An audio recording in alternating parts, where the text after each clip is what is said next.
Hello. This is episode one of Red Talk. I'm hoping I can make this a weekly, if not monthly thing where I just come here, talk music, just whatever's going on. Kind of just was thinking that since I've been doing the music for been about 10 years now. I started producing when I was around 13, 14 years old. Started rapping around the same time, started trying to sing around the same time. I didn't really ever get too good at singing, but I think I'm at a place now where I don't hate it. So, yeah, trying to get a little better at that, and you'll hear that with my next few songs coming out, but yeah, really excited for this album to finally come out. I've been working on it for the better part of a year, since around really the concept came to me around like last November. Every album I try to do a concept around it. Um, Seems like that's not necessarily the move when it comes to like promoting music and getting a ton of views, but that's kind of why I started this to kind of bitch about that, because yeah, I been kind of confronted with how to go about promoting it without being a cringe lord, because I I don't want to sit here and do like a lip sync mirror video or do a stupid like dance for TikTok or Reels or Shorts or whatever. I want to I want the most I'm willing to bend on that is spamming Shorts all the time, which I don't know if anybody really keeps up with my content enough to care that I've been spamming Shorts, but that's why I've been spamming Shorts, because I'm finally gaining subscribers at 167 as of right now, which is up from the like 20 I was hovering at for years. I was hovering at around 15 to 20 subscribers for like a year or two.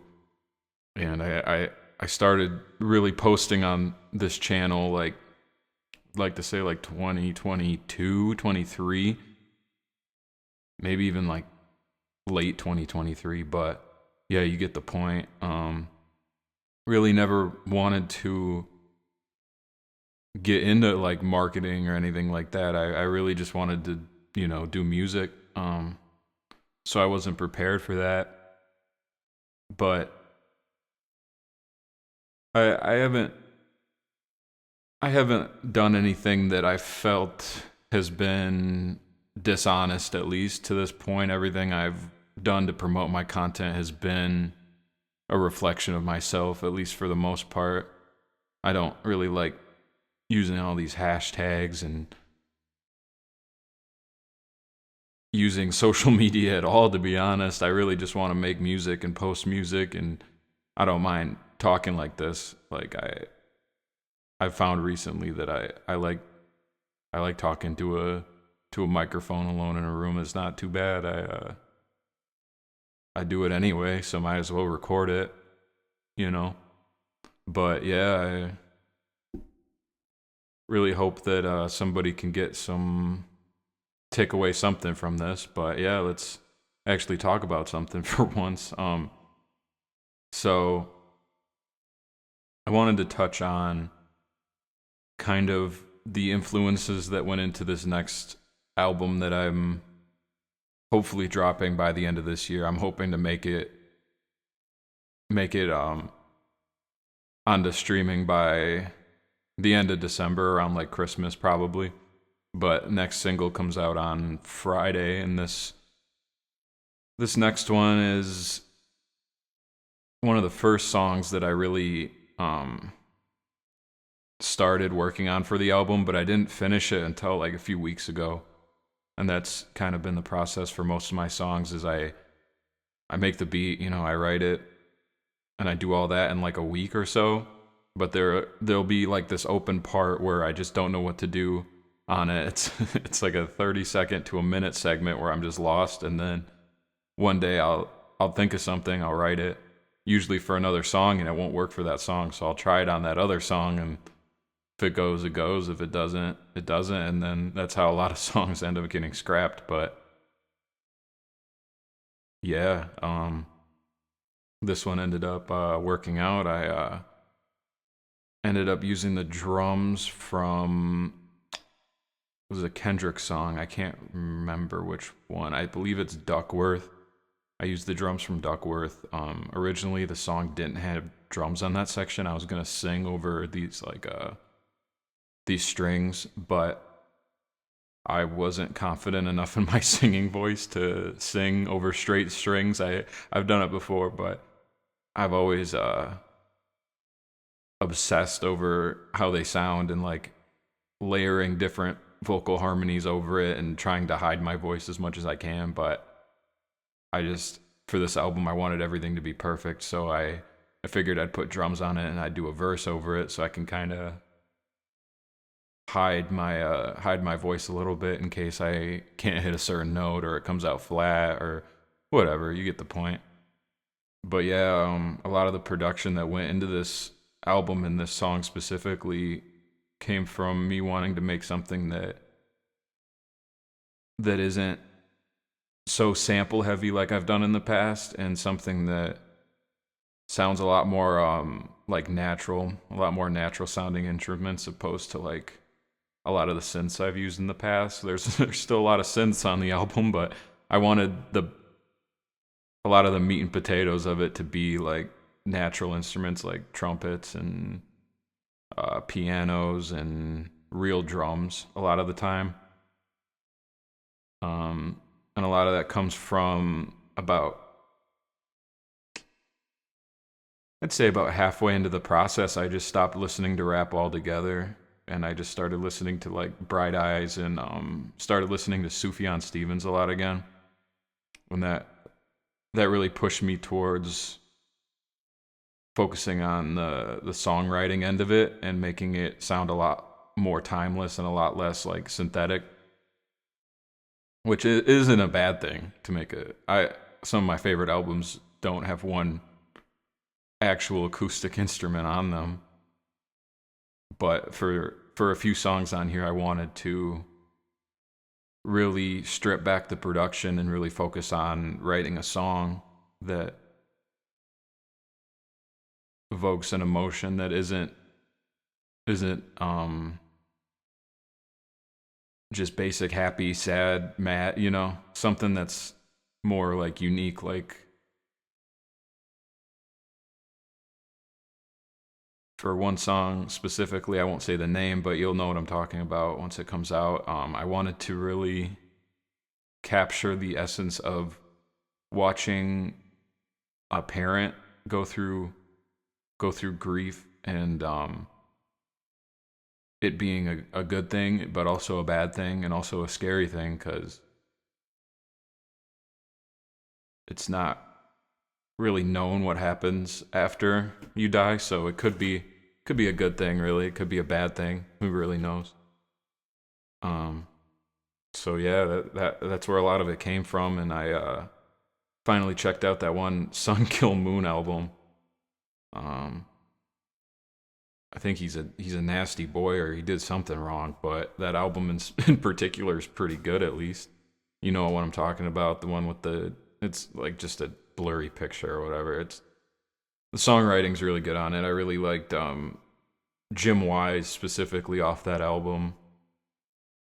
But yeah, that's where a lot of the inspiration came from.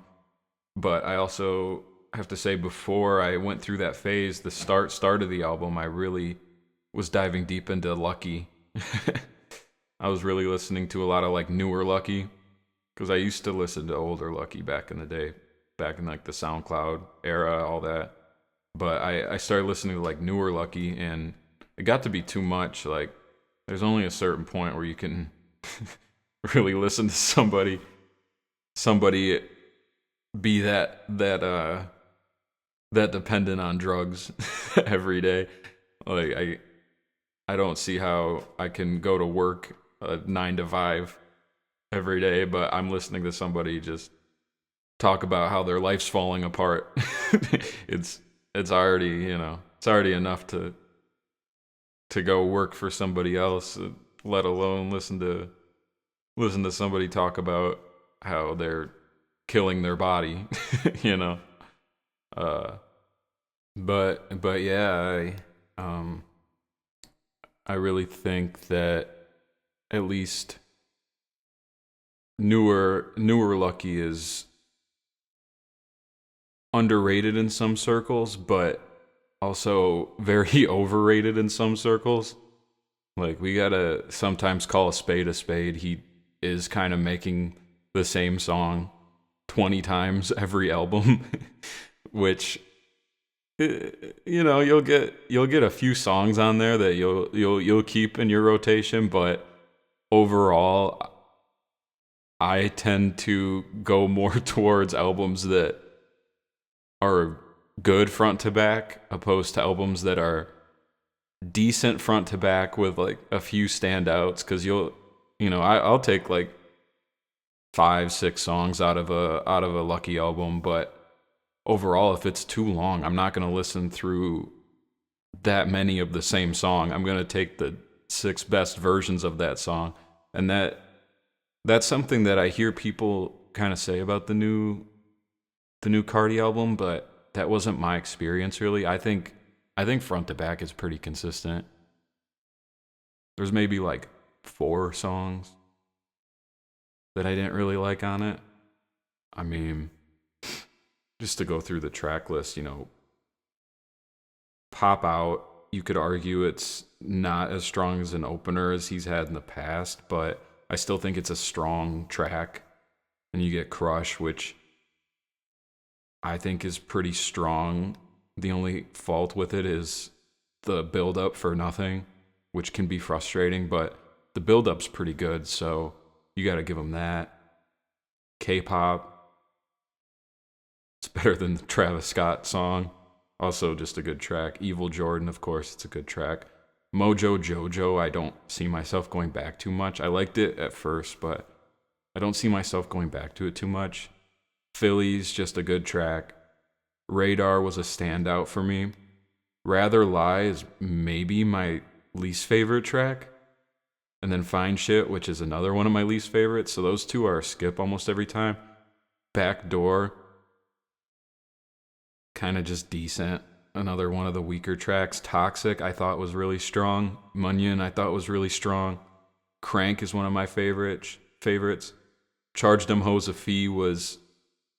Alright, I'm starting to kind of convince myself that there is too much bloat on this album, because that's another kind of weak track. Good Credit, I think, was kind of a stronger track for me at first, but I don't see myself going back to it. It's kind of awkward to hear Kendrick in that setting, at least for me. I See You Baby Boys is a strong track. Wake Up Filthy is a strong track. Jumpin's strong. Trim is a strong track. Cocaine Nose is top 3. We Need All the Vibes it's solid. Olympian's strong. OPM Baby's like top 3. Twin Trim was good to hear. Like Wheezy's, like, and I'm saying top 3 too many times. It's a top 5 track. This one got it's decent. Walk is decent. HBA is top 3 for real. Overly, I don't remember. South Atlanta Baby is okay. And then the extra tracks, I mean, I don't really count that all that much, but 2024 and Fuck On My DJs, those are 2 strong tracks from the deluxe, which is, I mean, if you're going to do a deluxe album, you at least want 1 or 2 tracks that are good, because otherwise it's just kind of like the B-sides, kind of like the leftovers. And I feel like Cardi probably in his process makes 20 songs a day, or at least he could, from what it sounds like.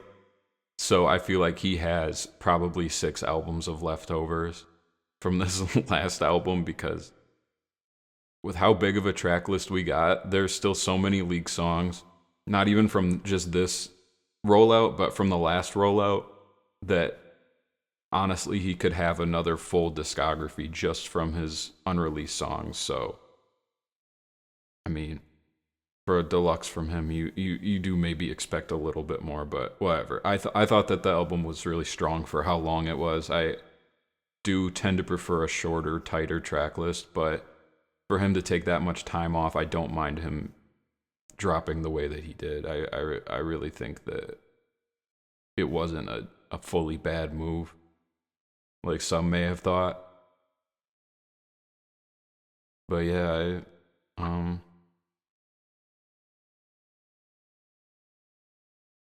yeah, I just wanted to touch on that quick. But in other news,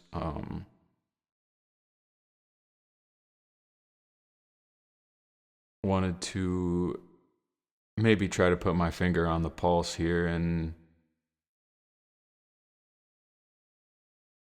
see if anybody is really keeping up with the YouTube stuff that much. See, I got a big influx of subscribers, so yeah, let me know if that's the case. Otherwise, maybe we'll get some more soon. But yeah, it's all a process. It's all all in due time. You just gotta keep doing the thing. You know, I don't mind it. I'm gonna be here for 60 more years. At least I hope. So if I gotta do this for 60 more years, then be happy for 60 more years. So I'm looking forward to all the music that I can make and all the music I can show you, hopefully. But yeah, we got How to Lose Everything. It's coming soon. It's my favorite album that I've made. Rough Room being the second. I kind of took a step back with Open Door Overdose. I'm sorry about that. I started prioritizing quantity over quality. I started feeling the pressure, but at this point I don't feel any pressure, I just make what I make, and I like what I like, and I only fear God, as life should be, because you only get one shot. So you can't make money doing what you love, then do what you love for free, right? Plus I do make money. I've made $12 on DistroKid. So the bag's on you. But yeah, getting a little